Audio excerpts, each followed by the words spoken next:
Pemirsa, warga Muslim di ibu kota dan sekitarnya banyak yang melaksanakan sholat Id berjamaah di masjid meski pemerintah sarankan untuk beribadah di rumah. Di Bekasi, ribuan orang sholat Id berjamaah di masjid hingga meluas ke jalan raya. Presiden Joko Widodo merayakan Hari Raya Idul Fitri 1441 Hijriah di Istana Kepresidenan Bogor, Jawa Barat. Sebagaimana anjuran protokol kesehatan, Presiden Jokowi juga tidak melaksanakan sholat Id di masjid.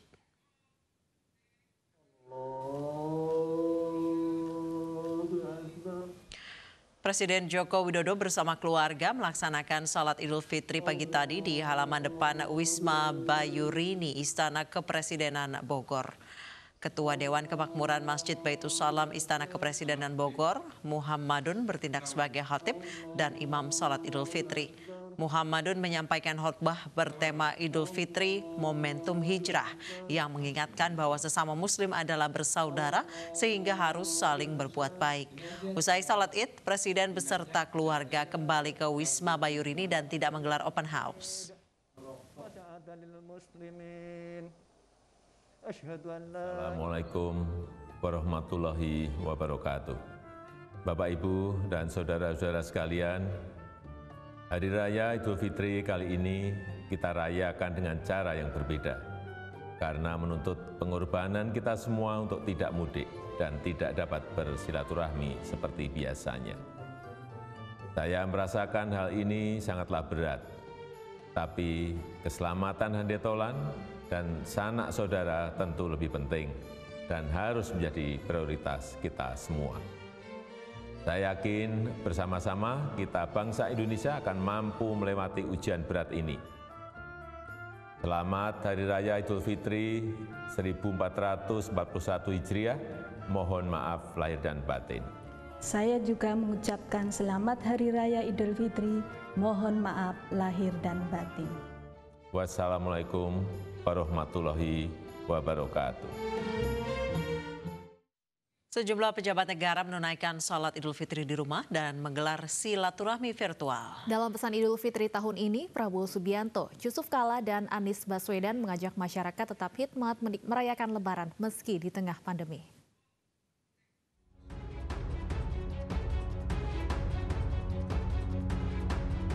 Menteri Pertahanan Prabowo Subianto menunaikan sholat Idul Fitri di rumah. Dalam pesannya, Prabowo mengajak masyarakat tetap hikmat merayakan Idul Fitri meski di tengah pandemi. Bismillahirrahmanirrahim.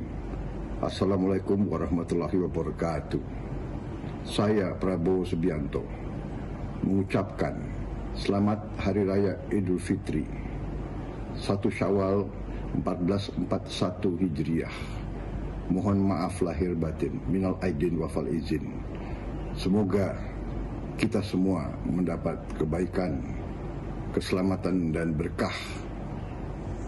Wassalamualaikum warahmatullahi wabarakatuh.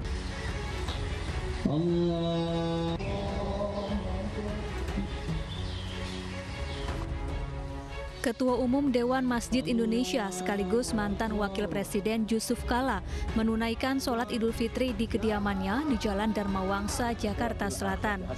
JK melaksanakan sholat Idul Fitri dengan khusyuk bersama keluarga dan para staf pribadinya. Bertindak sebagai khatib Kiai Haji Syarif Rahmat, pimpinan Pondok Pesantren Ummul Quro, Tangerang Selatan, Banten. Sholat Idul Fitri dilaksanakan dengan protokol kesehatan COVID-19. Terdapat jarak antara jemaah dan seluruh jemaah wajib mengenakan masker. Assalamualaikum warahmatullahi wabarakatuh. Minal aidin wal faizin. Sementara itu, Gubernur DKI Jakarta Anies Baswedan mengunggah video perayaan Idul Fitri bersama keluarga di kediamannya. Usai menunaikan sholat Idul Fitri dan saling bermaaf-maafan dengan keluarga, Anies juga melakukan silaturahmi virtual. Ini bersama-sama ibu. Silaturahmi melalui sambungan video ini menghubungkan Anies bersama sanak saudara di berbagai daerah. Anies meminta seluruh warga memanfaatkan teknologi untuk bersilaturahmi di tengah pandemi corona. Pada Idul Fitri tahun ini, Anies juga mengajak warga tetap disiplin mematuhi protokol kesehatan dan pembatasan sosial berskala besar untuk menekan penularan virus corona. Tim Liputan iNews melaporkan.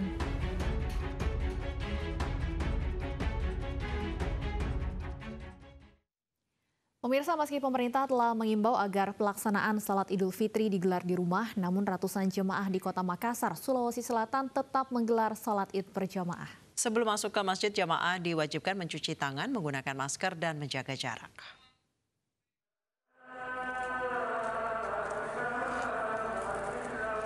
Ratusan warga di Kompleks Mangasa, Kota Makassar, Sulawesi Selatan menggelar sholat Idul Fitri di masjid lingkungan tempat tinggal mereka.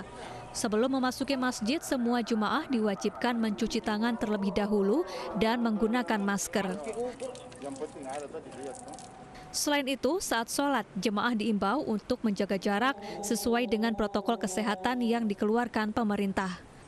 Pengurus masjid mengaku telah mendapat izin dari pemerintah Kota Makassar dan warga yang mengikuti sholat Id hanya berasal dari Kompleks Mangasa. Alhamdulillah semua jamaah-jamaah tertib dan sesuai dengan prosedur. Meski pemberlakuan pembatasan sosial berskala besar di Kota Makassar tidak diperpanjang, Gubernur Sulawesi Selatan Nurdin Abdullah sudah mengimbau masyarakat untuk tetap mengikuti anjuran pemerintah demi memutus penyebaran COVID-19. Nurdin Abdullah menggelar sholat Id di kediaman pribadinya di Kompleks Perumahan Dosen Universitas Hasanuddin, Tamalan Rea, Kota Makassar. Selain mengimbau untuk tidak mudik, Nurdin juga mengajak warga untuk bersilaturahmi dengan cara virtual. Dari Makassar, Sulawesi Selatan, Yol Yusfin, iNews melaporkan. Dan pemirsa, untuk mengulas esensi silaturahmi virtual saat pandemi sudah bergabung bersama kami Sekjen MUI Anwar Abbas dan Gubernur Sulawesi Selatan Nurdin Abdullah.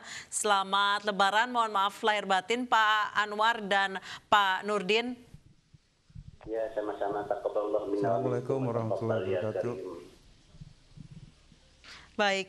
Saya ke Pak Anwar terlebih dahulu. Pak Anwar, sebenarnya esensi dari Lebaran di masa pandemi, inti dari Lebaran adalah saling bersilaturahmi. Namun di masa pandemi kita diharuskan bersilaturahmi lewat virtual saja. Seperti apa esensinya? Apakah pahalanya sama dengan bersilaturahmi bertatap muka, Pak Anwar? Iya. Tuhan sudah menjanjikan ya, man shoma ramadhana imanan wa ihtisaban ghufira lahu ma taqaddama min dzambih. Itu hadis Nabi. Barang siapa yang mempuasakan bulan Ramadan, maka Allah akan mengampuni dosa-dosanya yang terdahulu. Nah, dosa yang bisa diampuni oleh Allah adalah dosa kita kepadanya. Adapun dosa kita kepada sesama manusia itu Tuhan tidak bisa mengampuninya. Yang bisa mengampuninya adalah orang-orang yang kepada siapa kita pernah berbuat kesalahan. Nah, oleh karena itu sudah menjadi tradisi di negeri kita ya, seusai sholat Idul Fitri, kemudian masyarakat kita melakukan silaturahim. Mereka saling mengunjungi dan saling menyampaikan permohonan maaf dan saling memberikan maaf. Jadi dengan demikian secara filosofis dan teoritis ya, kita sudah berpuasa 1 bulan penuh, berarti kita sudah diampuni dosa-dosa kita oleh Allah. Ya, tetapi dosa kita kepada sama manusia belum. Nah, dan dengan diselenggarakannya acara silaturahim ini, maka diharapkan orang-orang yang pernah ya kita sakiti, entah kita apakan ya, lalu mereka memaafkan, sehingga kita harapkan ya seusai Idul Fitri ini atau di hari Idul Fitri itu kita kembali menjadi manusia yang suci dan bersih. Karena dosa kita kepada Allah sudah habis dan dosa kita kepada sesama juga sudah hilang. Baik. Karena kita sudah bermaaf-maafan. Pak Anwar. Jadi dengan itu yang dimaksud dengan Idul Fitri ya, kembali kepada suci. Makanya kita ucapkan minal aidin wal faizin. Ya. Baik, Pak Anwar disebutkan ketika kita berjabatan tangan, maka dosa-dosa kemudian luntur. Namun di tengah pandemi ini bertemu saja dilarang, apalagi berjabat tangan. Apakah silaturahmi lewat virtual, lewat video call, atau sekedar berkirim pesan ataupun telepon itu sama juga melunturkan dosa layaknya berjabat tangan? Dosa kita tidak hapus dengan berjabat tangan. Dosa kita itu akan hapus kalau orang yang kita sakiti itu memaafkan. Cuma sikap memaafkan mereka itu mereka iringi dengan berjabat tangan, ya. Nah, jadi dari hatinya dia sudah memaafkan, kemudian dia iringi dengan tangannya sebagai simbol bahwa sudah ada kesepakatan, ya. Makanya bermusafahah kan, ada kesepakatan antara mereka yang bersalaman itu akan saling memaafkan. Nah, tetapi yang sebenarnya bukan bersalaman yang paling penting, ya. Tapi adanya kerelaan dari kedua belah pihak untuk saling memaafkan. Nah, pada Lebaran kali ini, ya, yang tidak ada simbolikanya, ya, simbolika daripada kesepakatan itu, ya, tetapi hati kita harapkan akan saling memaafkan.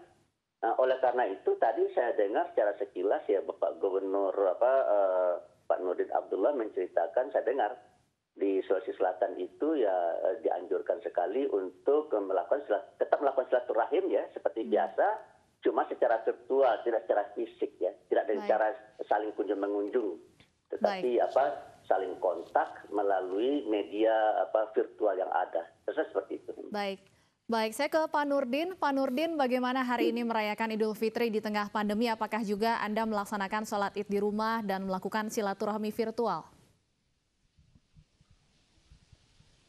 Ya, terima kasih. Sebelumnya saya ingin menyampaikan selamat Hari Raya Idul Fitri 1441 Hijriah, minal aidin wal faizin, mohon maaf lahir dan batin. Ya, alhamdulillah Mbak, kami juga melaksanakan sholat Id di rumah bersama seluruh keluarga. Dan memang kami bersama seluruh Forkopimda, pemerintah kota, dari awal kita secara masif menyampaikan bahwa pandemi COVID di Sulawesi Selatan ini belum meredah. Sehingga kita menganjurkan untuk menghindari hal-hal atau penularan secara masif. Sebaiknya kita melaksanakan sholat Id di rumah masing-masing. Demikian juga silaturahmi kita gunakan teknologi dengan cara virtual. Nah, saya kira memang ada beberapa masjid yang ngotot, ya, mau melaksanakan sholat Id dan mereka berjanji untuk melaksanakan protokol kesehatan. Sehingga Pak Wali Kota itu meninjau kesiapan-kesiapan itu. Nah, saya berterima kasih kepada seluruh masyarakat Sulawesi Selatan yang telah sabar dengan tabah, ya, mau melaksanakan sholat Id di rumah, juga kepada seluruh aparat TNI dan Polri, Satpol PP, pemerintah daerah, ini luar biasa memfasilitasi dan secara masif menghimbau masyarakat untuk menghindari, ya, penularan COVID-19 secara masif, ya. Ya, saya kira saya sekali lagi menyampaikan apresiasi saya. Ya, walaupun memang sesuatu yang berat bagi kita, karena inilah saatnya kita merayakan kemenangan, bersilaturahmi dengan seluruh keluarga. Sungguh Mbak, terasa sepi banget, ya. Biasanya kami pada hari raya, sanak keluarga, handetolan, sahabat-sahabat, mitra kerja, pada datang menyampaikan selamat, ya. Ya, saya kira mudah-mudahan pandemi COVID-19 ini bisa segera diangkat oleh Allah Subhanahu wa Ta'ala dari bumi Indonesia, insya Allah. Baik, insya Allah. Pak Nurdin, nanti usai jeda kami akan meminta tanggapan Bapak terkait masih ada Terima kasih Anda masih di Anyu Sore. Pemirsa, saya kembali ke Pak Gubernur Sulawesi Selatan, Pak Nurdin di Makassar. Rupanya masyarakat karena memang PSBB tidak diperpanjang, ini masyarakat sudah mulai banyak yang sholat Idul Fitri di lapangan, walaupun diimbau untuk sholat Idul Fitri di rumah masing-masing, dan beberapa diantaranya kurang mematuhi protokol kesehatan, Pak. Pak Nurdin? Ya Mbak. Ya Mbak. Di Makassar sudah, karena PSBB juga sudah tidak diperpanjang, ini masih banyak masyarakat yang akhirnya sholat Id berjamaah di lapangan maupun di masjid.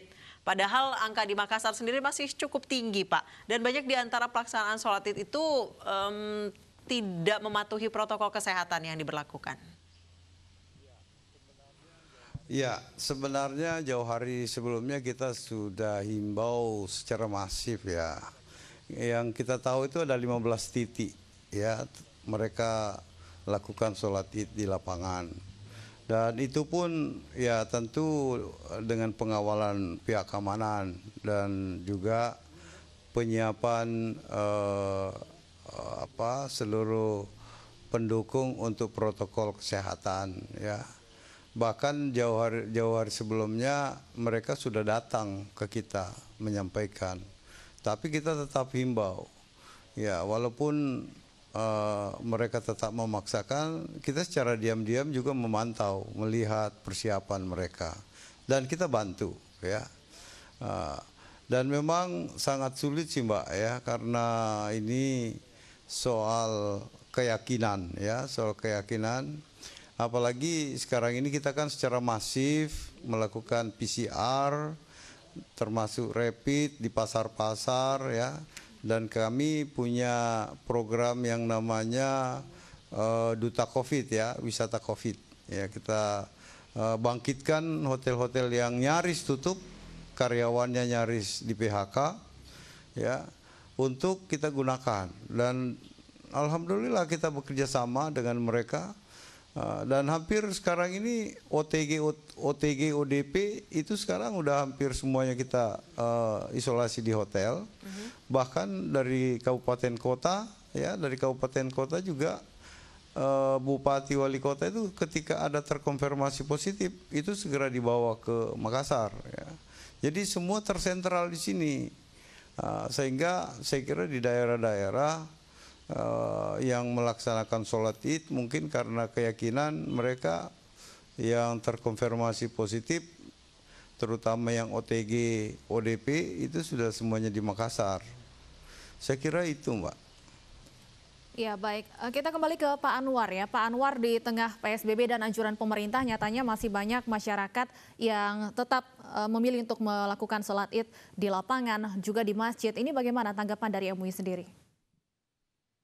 Ya, kalau dalam teorinya Mbak ya, ini sudah merupakan kesimpulan dari Fakultas Kesehatan Masyarakat UI ya. Mereka menjadikan masyarakat Jakarta sebagai objek kajiannya. Kesimpulannya begini, ketika orang atau penduduk Jakarta stay at home-nya meningkat, maka pasien baru, pasien COVID yang baru itu menurun. Dan ketika masyarakat keluar dari rumah meningkat, maka pasien barunya meningkat. Apalagi tadi saya dengar ya banyak yang tidak memperhatikan protokol medis. Nah, dalam teorinya ya, kalau kepatuhan kita kepada protokol medis, protokol kesehatan meningkat, maka kemungkinan kita akan kena virus ini akan menurun. Tapi kalau tingkat kepatuhan kita terhadap untuk menjalani memakai protokol medis yang ada menurun, ya maka kemungkinan kita akan tertular virus itu akan meningkat. Nah, sekarang kita lihat saja bagaimana fakta di lapangan. Sekarang kita lihat ya, banyak masyarakat yang keluar rumah, gitu. Sebenarnya kalau mereka keluar rumah lalu memperhatikan protokol medis masih agak mendingan ya. Tetapi kalau seandainya dia keluar lalu tidak memperhatikan protokol medis, tidak pakai masker, tidak mengatur jarak gitu ya, ya maka kesimpulan saya kalau tingkat imunitasnya rendah, ya kena. Ya, tapi kalau seandainya tingkat imunitasnya tinggi, maka dia mungkin akan menjadi orang yang OTG, orang yang tanpa gejala, gitu kan? Pasti seperti itu. Pak, tapi ke depannya dari MUI akan memberikan imbauan yang lebih tegas kepada masjid-masjid yang tetap mengizinkan jamaah untuk melakukan sholat di masjid? Kalau mereka berada di daerah yang tingkat penyebaran virusnya rendah, ya kalau di Jakarta itu istilahnya itu R-nya adalah antara 1 dan 0 itu bisa ya.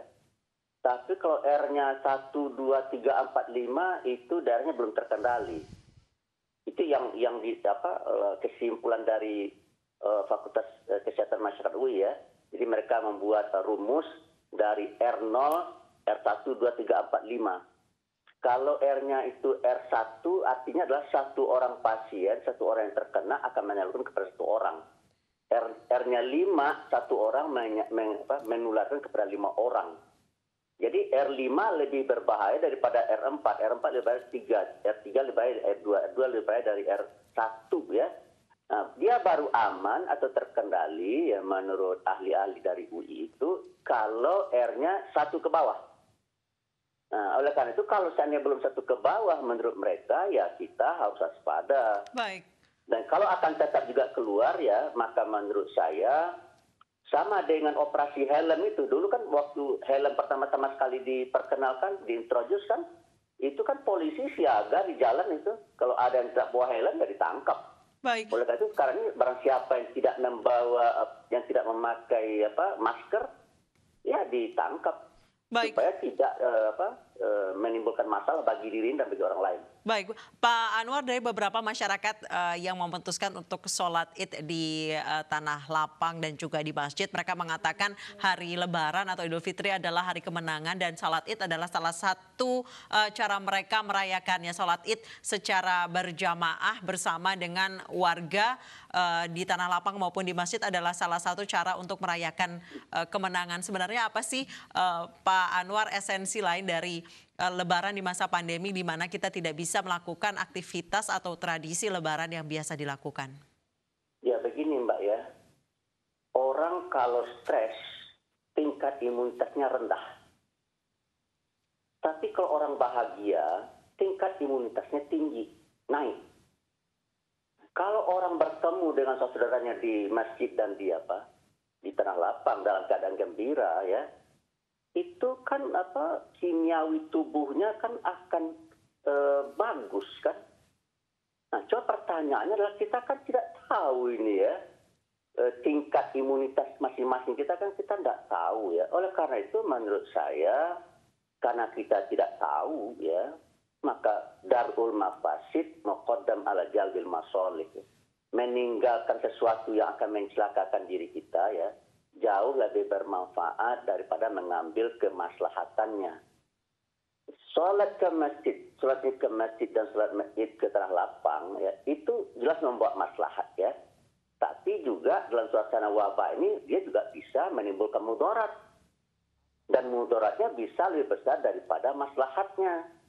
Oleh karena itu para ulama membuat kaidah ya darul mafasid muqaddam ala jalbi masolih. Meninggalkan kemafsadatan, meninggalkan bencana dan malpetaka harus kita dahulukan daripada mengambil kemaslahatannya. Oleh karena itu mas ulama berkesimpulan ya, jika di daerah itu memang menurut para ahli dan pemerintah tingkat penyebaran virus masih belum terkendali, sebaiknya kita tidak berkumpul-kumpul ya. Larangan berkumpul-kumpul itu menurut saya yang akan mendapat keuntungan tidak hanya negara, tapi masyarakat dan individu pun juga akan mendapatkan manfaatnya ya.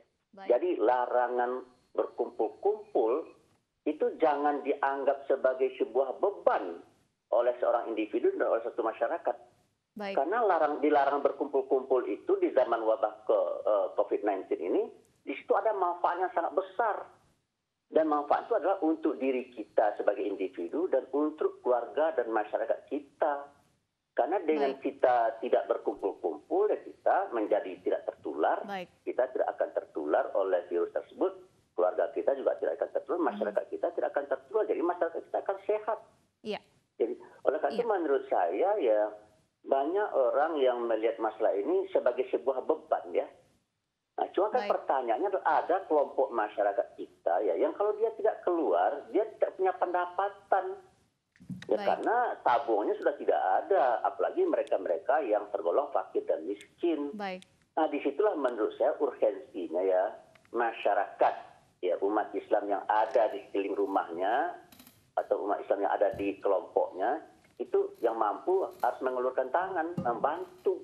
Dan kalau tidak tercover oleh dana-dana zakat infak sedekah yang ada di daerah di mana dia tinggal, ya pemerintah harus turun tangan menurunkan bantuan. Apakah berupa bantuan langsung tunai atau apa? Baik, ya larangan untuk berkumpul ini merupakan salah satu yang diatur dalam PSBB. Saya kembali ke Pak Nurdin. Pak Nurdin, PSBB di Kota Makassar sudah berakhir dan tidak diperpanjang, namun kasus positif di Sulawesi Selatan ini masih cukup tinggi. Bagaimana kemudian pemerintah provinsi akan berupaya untuk menekan pertumbuhan angka positif ini tanpa adanya PSBB? Iya, Mbak. Jadi memang kita tiada hari tanpa pencerahan kepada seluruh masyarakat ya. Terutama kita bisa lihat betapa para medis, dokter kita ya, yang tentu juga ingin kembali ke rumahnya bertemu dengan keluarga. Tapi karena ya pandemi COVID ini yang tentu mereka tidak bisa meninggalkan rumah sakit ya, sehingga saya kira kita berharap bahwa tingkat kepatuhan, tingkat disiplin masyarakat untuk mematuhi anjuran pemerintah, yang kedua menerapkan protokol kesehatan dengan menggunakan masker, menjauhi kerumunan ya, termasuk penggunaan beberapa termasuk hand sanitizer ya. Saya kira ini lambat laun masyarakat kita akan semakin patuh saya kira. Nah, termasuk pelaksanaan PSBB. Nah, ini PSBB saya kira kita bisa uji coba Makassar dan Goa ya. Ternyata tingkat kepatuhan itu di daerah jauh lebih disiplin dibanding di kota-kota ya. Makassar dan Goa ini itu boleh dikata adalah penyangga ibu kota Makassar ya. Jadi ya Bupati Goa saja melihat ya bahwa PSBB ini ya tentu image masyarakat ketika PSBB mereka harus diberikan logistik ya. Sementara kemampuan keuangan daerah juga sangat terbatas, sehingga satu-satunya jalan yang kita coba tempuh adalah kita tetap menjalankan protokol kesehatan dengan itu tadi menghindari carrier ya, terutama yang OTG itu ya. Yang kedua tentu kita terus lakukan tracing kontak lebih cepat lagi, lebih masif lagi, termasuk untuk tes rapid ya, rapid test dan PCR. Nah, ada wadahnya yang kita siapkan yaitu duta COVID itu. Jadi ketika ada daerah terkonfirmasi itu segera kita ambil semua. Nah, ini sekarang kita sudah semakin semakin gencar ini kita lakukan. Jadi di hotel-hotel itu keluar 50 masuk 100, keluar 100 masuk 150. Jadi seperti itu, Mbak.